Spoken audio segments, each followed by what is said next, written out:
Hello, AIS students. My name is Patty Altschuler. I am a educator here at AIS, and I have been for the past 10 years. I have many students that I have taught over the years.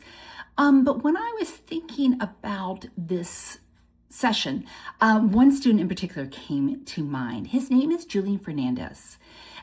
He is a student from Spain, and when I was teaching him, he actually started his own company called FOSSA, F-O-S-S-A.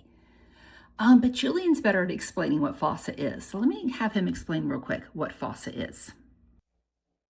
This is a European company that manufactures small satellites, nanosatellites, for IoT connectivity. In fact, I have some behind me that are seen in our stand. We build these small satellites that are less than 10 kilograms, put them up into space. We've already launched 20 of them. We're actually the Spanish company that has launched the most satellites into space.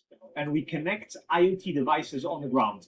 Little IoT devices like these that can fit in the palm of your hand that can be installed on containers, on vehicles, or on personnel. And so we provide this whole value chain, devices, satellites, and then ground stations to collect that data and send it to the end customer. So really, we are. Now that we know what FOSSA is and you've met Julian, I asked Julian, what kind of failures did he have while starting his business and doing the dual diploma program at the same time? And what has he learned from those failures? So here he is to share his knowledge with you. Alumni, Julian Fernandez. Hello everyone, I'm Julian and I'm an ex-AIS alumni. I did the program back in 2019 and 2020. And I'm also the CEO and founder of FOSSA Systems, which is a company which builds and launches small satellites into space. Over these past couple of years, since studying at AIS, I learned a lot of things about failures and failed a lot along the way. In the process, starting technically with experiments that I've done. I didn't just launch my first satellite and it went perfectly. At first, I did a lot of tests, a lot of things failed. I sent up weather balloons. Once I remember one of the first tests I did with a weather balloon didn't go according to plan. And you have to look at the mistakes, see how to fix them. And all failures are an opportunity to improve. If you don't fail, you don't know how to improve. And in entrepreneurship, this has also happened to me.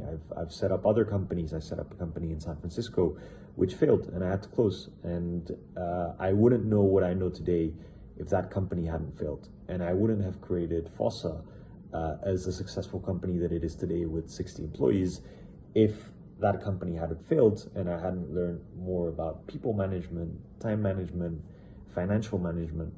So all of the failures in life bring you to learn about the situation and to improve. And that's what we really need to take from failures.